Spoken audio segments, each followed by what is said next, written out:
Whether you're curious about this game you've heard of called Pickleball and are interested in jumping in on the fun, or you want a resource to help someone you know get started, you're in the right place. This is the definitive How to Play Pickleball video guide. We'll cover all the basics you need to know about this fun game that's sweeping the nation. I'm Nicole Havlicek. This is Primetime Pickleball. Let's dive in and get you started on the right foot with this great game. One of the great benefits of pickleball is that the equipment needed is rather minimal. It comes down to a paddle, a ball, and court shoes. And then ultimately, you need a court to play on as well. As the sport grows, there are more and more of those popping up all the time, so finding one should be relatively easy, and it's getting easier all the time. There are a wide variety of paddles that can work for you. We recommend you steer clear of wooden paddles because they're quite heavy and you'll outgrow them fairly quickly. A composite paddle of some kind would be best. It looks like this. You can likely borrow one from a friend, a local pickleball enthusiast, or they may have some available for checkout at your local pickleball venue. Or you can grab an inexpensive paddle online for say $50 to $100. A paddle in that range should serve you well for some time. I recommend using Pickleball Central. They have an incredibly wide selection, their customer support is very helpful and friendly, and they give you 30 days to test out your paddle, which is great because if you don't like it for any reason, you can simply return it for a full refund. All you have to pay is the return shipping. This ensures you don't get stuck with a paddle you don't like, even if you've used it. Please use the link primetimepickleball.com/pickleball central to access their website. I'll get a small commission at no extra cost to you. As far as balls go, pickleballs look like this. One that looks like this is harder and is designed for hard court play and is often referred to as an outdoor ball, even though it's typically the court surface that dictates the type of ball that you should use. This type of ball that feels just a little bit more rubbery is designed for gym courts that have hardwood flooring and is typically referred to as an indoor ball. You might want to bring a few balls to the court each time you play in case one cracks while you're playing. As far as shoes go, tennis shoes on hard court surfaces are usually best as they are designed for movement in all directions, including lateral movement. If you're going to be playing on an indoor court, then a basketball shoe or a volleyball shoe will work well for that type of surface. Running shoes are not advisable as they are only designed for front to back movement. There is tons of lateral movement in pickleball, which makes running shoes a bad choice and puts you at risk of ankle injuries. Those are the equipment basics. You'll also want to wear comfortable athletic clothing, bring water, and possibly a hat and sunscreen for sun protection if you're playing outdoors. Pickleball can be played in a singles format, which is 1 versus 1, or doubles format, which is 2 versus 2. Most recreational play is played in the doubles format, so we'll be focusing on that here today. Okay, let's dive into the rules and key components of how the game of pickleball is played. The pickleball court and key rules. This is what a pickleball court looks like. The court is divided into different areas by the net and lines. In the most general sense, there's a ball inbounds area and a ball out of bounds area. For most of the point, except on the serve, which we'll discuss in more detail shortly, the ball can land anywhere in this area and is considered to be in play. This includes landing on any line. Should the ball land outside this area, it is considered to be out of play, which is a fault, and ends the point. The lines. The boundaries of the inbounds area of the court are the baseline and the sidelines. The inner lines of the court are the center lines, which is the line that divides the service areas on each side of the court, and the non-volley zone line, which creates a non-volley zone on each half of the court. The non-volley zone and associated line is a unique feature of pickleball, and we'll go into more detail on that later, so stay tuned. The net. The court is divided into 2 playing halves by the net. If you hit the ball in the net, that is a fault, and the point ends. The general goal of each shot is to get the ball over the net and in bounds. Service areas. Each half of the court has 2 service areas, the right side service area and the left side service area. The first shot of each point is the serve. The server will either be serving from the right or from the left to start the point. More on when they will serve from each side later. Regardless of what side you serve from, your serve must land in the service area on the other half of the court, diagonal from you, and beyond the non-volley zone line. The non-volley zone line is considered to be part of the non-volley zone and is out of bounds for the serve. The non-volley zone. The non-volley zone, which is also referred to as the kitchen, is a very important area in the game of pickleball and is a big part of what makes pickleball distinctive from other racket or paddle sports. The rule of this zone is that you cannot be standing in this zone and take the ball on the fly as it comes over from the other half of the court. Taking the ball on the fly is called a volley, hence why it's called the non-volley zone. If this rule were not in place, then a team could simply blanket the net and continuously hit hard and down back to the other half, often for winners, and that just wouldn't be very much fun. Preventing that is why the non-volley zone was established, and is what leads to a game that is generally more fun thanks to its longer rallies. One very important detail to elaborate on when it comes to this rule is that even if you made contact with the ball with both feet behind the non-volley zone line and you volleyed it, if your momentum from hitting that shot carries you into the non-volley zone, then that is a fault and you lose the point. The key word there is momentum. If you hit the volley and establish yourself with balance outside the non-volley zone and then step into it, that is okay. There is a common misconception about the non-volley zone that you can't even enter it until the ball has bounced on your side. That is not true. You can enter at any time you wish, as long as you do not hit a volley. Here, we see that a player has stepped into the non-volley zone before the ball has bounced. The ball then bounces and the player hits it over. That is perfectly acceptable since the player did not hit a volley, regardless of when they stepped in to hit that shot. The two-bounce rule. The two-bounce rule states that the ball must bounce once after the serve and once after the return. After that, you can play the ball out of the air or after one bounce for the rest of the point. Except, of course, as previously mentioned, you can't volley while stepping in the non-volley zone, which includes stepping on the non-volley zone line. Faults. Faults are events that end a point. The team that committed the fault loses the point. The most common faults that end a point are when a player hits a ball into the net, or when a player hits a ball out of bounds, or when a team has let the ball bounce twice on their half before being able to return it, assuming the first bounce landed in. These are the three most common ways to lose a point that every beginner needs to know. Points. A game is usually scored to 11 points and you must win by 2 points. You will find this to be true of recreational play and most play in general anywhere you go. Only the serving team can score a point. More on that later. In certain situations, usually in tournament play, scoring can go to 15 or 21. Which team serves first? At most pickleball facilities that you go to, the team that serves first will often be designated by some kind of nearby landmark, and that will become the custom at those courts. Let's consider an example facility with courts near a street. The people that play at that facility might say that the first team to serve is always the one on the half of the court closest to the street, and that's just how it will be every time you come out to play at those courts. It's a very casual approach, but that's just how it's typically done. We've now covered some of the most important general key rules to know. There's a few more important rules that are better explained in the context of other key concepts coming up, so let's continue on. Basic strategy and positioning. The general objective of a pickleball game is to get the ball back over the net and in play one more time than the other team. Each time you do that, you win the point or the rally. Those two terms, rally and point, are often used interchangeably. However, you don't always score a point even if you win the point. As mentioned previously, you can only score a point when you are the serving team. When you are the returning team, you are attempting to win back your team's right to serve and score points. More on scoring and who serves when later. Strategically, the best place for you and your partner to be with respect to your overall objective of getting one more ball back in play than your opponents is up at the non-volley zone line. From up there, you have the most opportunities to hit forceful shots that your opponents will have a hard time returning. And from up there, you minimize the gaps that they have available to hit to on your half of the court.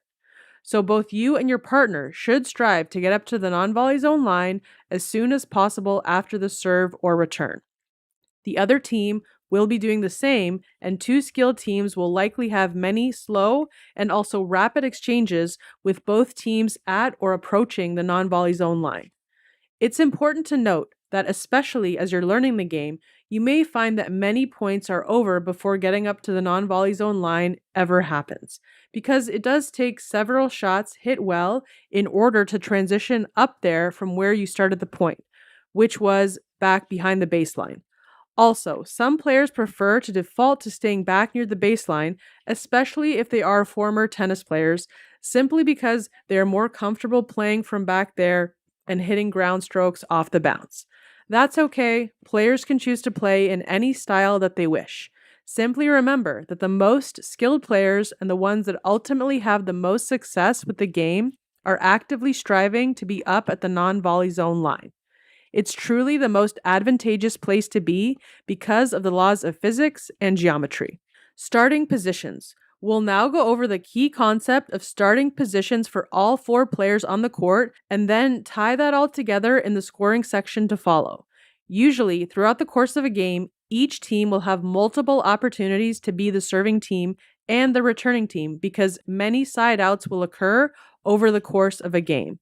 A side out is simply the term used to describe when the serving team becomes the returning team and vice versa. More on when this event occurs to come. It could happen that the first team to serve runs away with it and wins the game 11-0, which means that the team that started out returning was unable to win a single point. It does happen, but it is somewhat rare for two teams to be so lopsided in skill. Also, there is a rule that does help to mitigate this from happening, which we will cover shortly. Stay tuned. First, we'll talk about the serving team. As previously mentioned, you can only score as the serving team.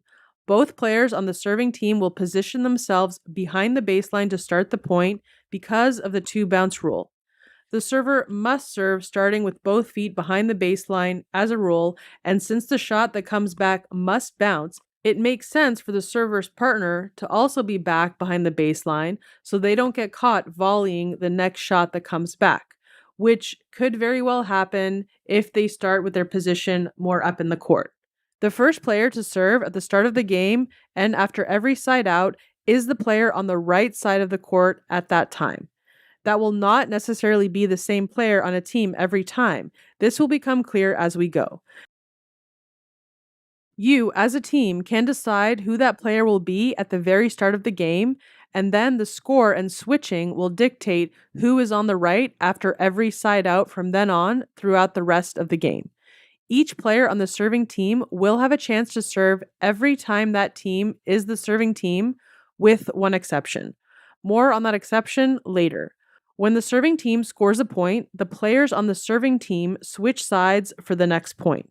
The same player continues to serve until the serving team loses a point. At that time, the serving team does not switch sides. The other player on the team becomes the server and serves from the side they are on.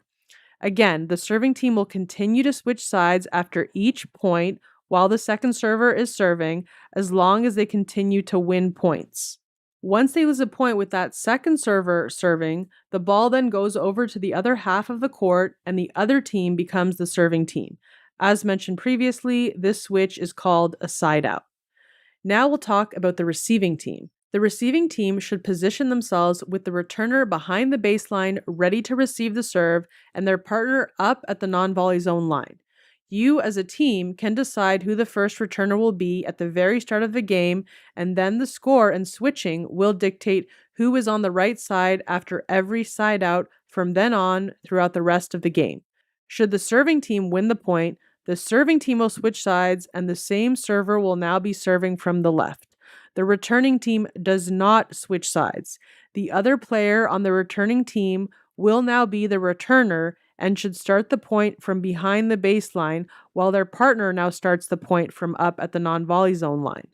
As we discussed earlier, the net is the most advantageous place to be in the game, and since the returner's partner is not making a play on the ball until after the two bounce rule has been completed, it only makes sense that they position themselves up there right away at the start of the point, because the first time they have a chance to make a play on the ball, they can do so with a volley. That is not true of any other player on the court. As we mentioned, the returning team does not switch sides, regardless of if they win or lose the point. Between points, they will remain on the same side and only move up in the court and start at the non-volley zone line if they are not the returner, and move back and start the point from behind the baseline if they are the returner. First server exception rule. Remember when we talked about the first team to serve having an advantage because only the serving team can score and they could possibly run away with the game quickly? Well, this is the rule that's designed to prevent that. For the team that starts the game as the serving team, only one server will have the opportunity to serve on that turn. Once they lose a point, the ball goes to the other team to serve, and from then on, each player on a team will have a turn to serve after each side out, as previously described. It's important to understand this as we head into the key concept of scoring. This will all come to life in the live examples coming up later. Scoring. Before each point, the server will call out the score. They will call out 3 numbers. The first number is the number of points the serving team has. The second number is the number of points the returning team has. The third number is the server number. Remember we said that each player will have their turn to serve after each side out. So that third number will always be either a 1 or a 2. A 1 to represent the first server on that turn, and a 2 to represent the second server on that turn. Let's say a side out has just occurred and my team is now the serving team and I am the player on the right, so I will be first to serve. My team has 4 points and the other team has 6 points. I will call out 4, 6, 1 before I serve. Let's say we lose that point. We do not switch sides because we lost the point. The ball goes to my partner who is on the left. She will call out 4, 6, 2. We lose the point again. That triggers a side out, and the serve now goes over to the other team that now becomes the serving team.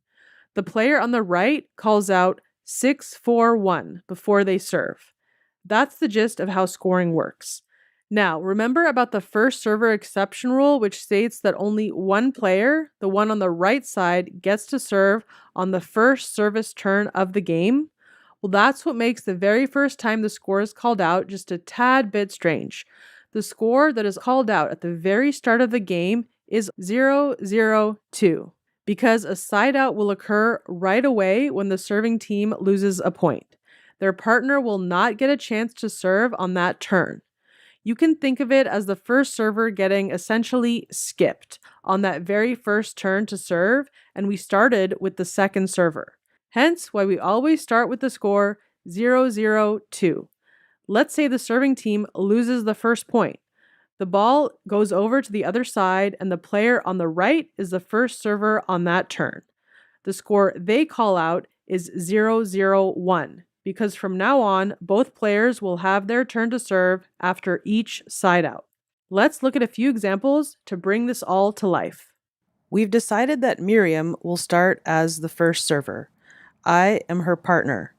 Maggie is on the far side returning, so she is behind the baseline.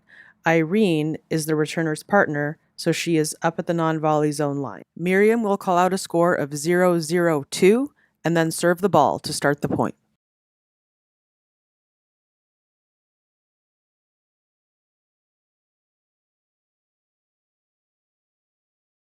We, as the serving team, lost the point. Because of the first server exception rule, I will not get a turn to serve this time. So a side out occurs and the ball goes over to the other side. They now become the serving team. We are the receiving team.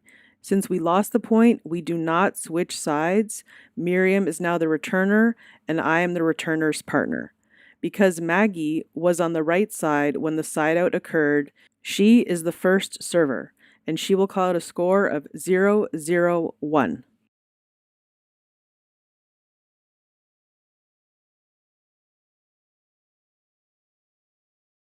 They lost that point. The ball now goes to the second server, who is Irene. They will not switch sides since they lost the point, and Irene will serve from the left side, which is where she already was. I move back to become the returner. Miriam moves up to start the point, and she is the returner's partner. Irene will call out a score of 0-0-2 before serving.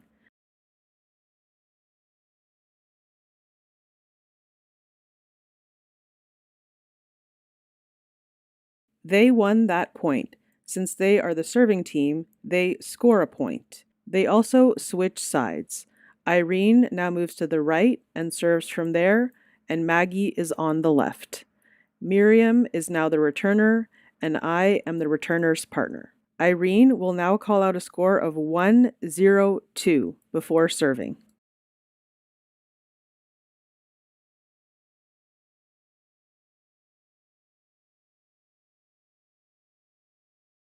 We won that point.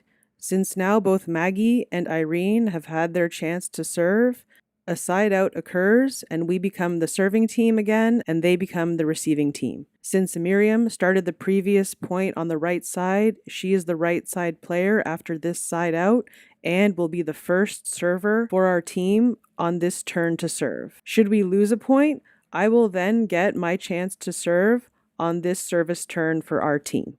Before we send you off to the court to play, there's just one more important thing new players need to know, and that is key serve rules.